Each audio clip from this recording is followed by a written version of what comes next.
What's up, YouTube? It's Tito here to bring you part 4 of my book series, Understanding Holism, and just breaking down my book, basically. That's what the series is. So part 4 is really short, so this video is going to be short, which is good because I've had a crazy week. So let's get into this. I'm going to read the 2 quotes at the beginning of this part, and then we'll get into it. This is really like a continuation of part 3. So yeah, here we go. We need silence to be alone with God, to speak to Him, to listen to Him, to ponder His words deep in our hearts. We need to be alone with God in silence to be renewed and transformed. Silence gives us a new outlook on life. In it, we are filled with the energy of God Himself that makes us do all things with joy. And that was by Mother Teresa. And the next one says, the moment one gives close attention to anything, even a blade of grass, it becomes a mysterious, awesome, incredibly magnificent world in itself. Henry Miller. And that one, like I said, it shows that doing these techniques and things that I'm going to talk about gives you a broader look of life, gives you the bigger picture, which is why I think this is important, to keep your eyes and your heart and your mind focused on the fact that there is a bigger picture to things. So when you're going through whatever it is you're going through, you can readjust and remember it's only temporary. So yeah, here we go. I talk about 3 techniques in this part about how you can experience fulfillment. And so, like I said, this is going to be a short video, so we're just going to jump into it. The first technique is breathing techniques. And here I'm going to talk about a whole lot of different techniques with that because I don't know a whole lot about that. You can look it up online. I just do what I do in that time that I need to do it and let it flow. I normally will do like deep, long breaths. That works for me.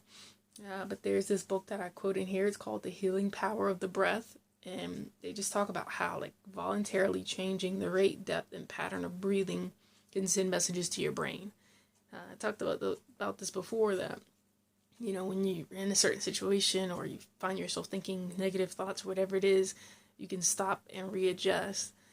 Sometimes when you're like angry and stuff, it helps to do these breathing techniques and things like that to slow your heart rate down, to help you think. Because in those times, it's hard to think because your heart rate is going so fast and, you know, you're just in a heightened sense. But there's a lot behind the fact that you can send messages to your brain by your breathing. So yeah, I think that's something to look into if you haven't already or you don't know anything about different breathing techniques.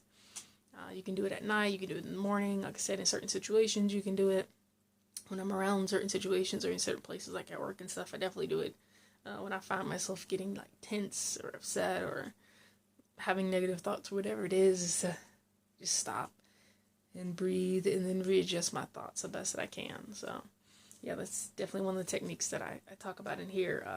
When I meditate, I talk about in here that the breathing that I do, I visualize breathing as well, breathing in pure air and breathing out the bad, nasty, or used up air, or whatever it is. I use that as a visualization for me. But I think the breathing definitely helps when you meditate. It can really take you to the spot you need to go. So then the next technique is meditation. I've talked about this before. I'm not going to dive deep into that. It's already been talked about. I'm sure you all know about meditation, but basically there's different ways to meditate, a lot of different ways to meditate. It doesn't have to be anything crazy. I think prayer is a form of meditation. But I think when you meditate, visualization helps a lot. So you can use an object in front of you to focus on an image, a word or words that you can focus on, or you can close your eyes and have those in your head that you visualize. You can keep your eyes open and meditate, or you can close them. Depends on where you're at. Normally, if I'm in a busy place or a distracting place, I'll close my eyes. If I'm out in nature and it's pretty, just stationary, I'll keep my eyes open. So yeah, there's different ways. Like I said, I'm sure you can look all this up. And I've already talked about this before, and I will continue to talk about this. So we'll get into it deeper later But yeah, so I also talk about when I first started meditating and stuff like that, I couldn't go more than like 2 or 3 minutes because my mind just, and it still does this all over the place. I'm always thinking about stuff. So it's very hard for me to stop and sit in silence and not think about anything or try not to. But what I found and stuff, and the stuff that I've read and listened to, is that you shouldn't resist. Don't resist the thoughts that come.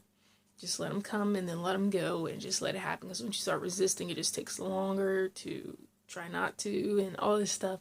So it's easier to just let the thoughts happen and then like refocus on like the sounds that you're hearing or the wind that you feel or the weight of your body on whatever it is you're sitting on or that type of a thing. And then your breathing. You can visualize your breathing. You can feel it blowing against your nose or your chest going up and down, those type of things too. So I also found that my back was pretty weak when I first started. It was very hard and painful for me to sit for a few minutes at a time, like with my back pretty straight. But then when I was working out, I started working on my back more, and strengthening my back definitely helped to be able to sit upright for a long period of time, a decent period of time.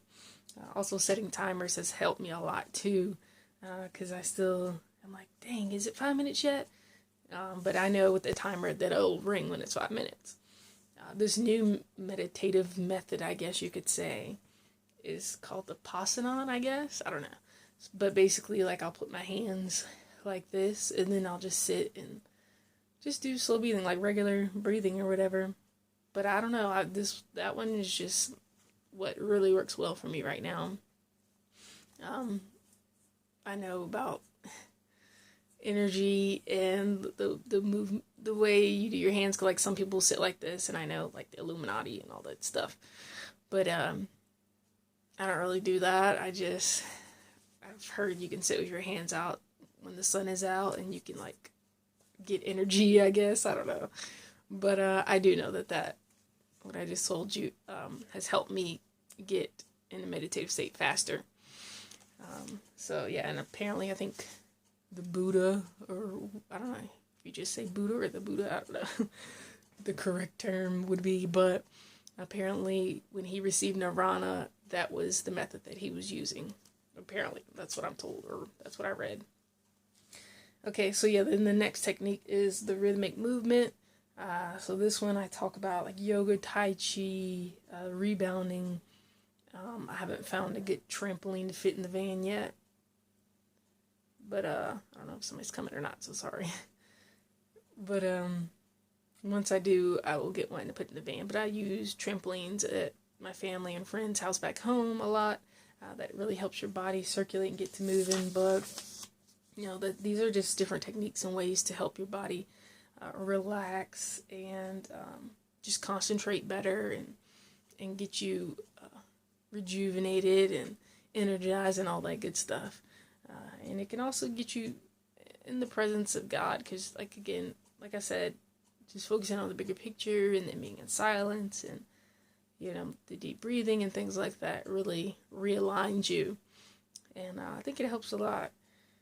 So yeah, that's about it for this part. Again, like with anything that you hear and read and listen to, take what you want, leave the rest. With these techniques, take which ones that worked well for you.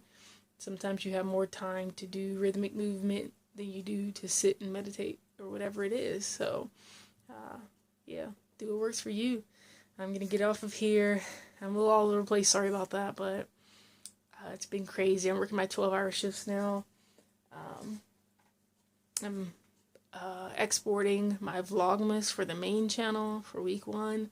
I was up until 6 in the morning editing that, and then edited it some more in here, getting the audio and all straight for that. So hopefully it'll be done in time to get it up today on Sunday. And then I had to record this because I didn't have time this week, because at the new place I have to volunteer some hours to be able to stay here, get the benefits of being here, and then I also go into town and I work 12-hour shifts in town.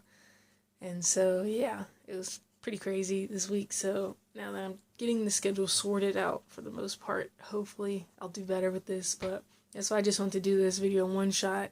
And And also because when I went and edited the last one, the audio was off. So instead of doing a bunch of different clips or whatever, we're just going to do one straight video. So yeah, thank you all for sticking around. After I finish this and this exports and uploads, I'm going to go eat and go to sleep because I'm tired. I probably look it. I'm a mess. But yeah, have a good week. And if you haven't, go check out my main channel. If you're on my main channel, wait for Vlogmas to upload and you'll see what I've been doing all week long. So you'll see that I've been busy and it's just been a lot. But yeah, continue to shine on. Don't forget to comment if you want. This channel, since I don't have that many subscribers, I don't get notifications when I get comments, so I just have to check it every so often. So if I don't comment, I will eventually. But thank you for sticking around. Don't forget to like as well, and I will see you in the next video.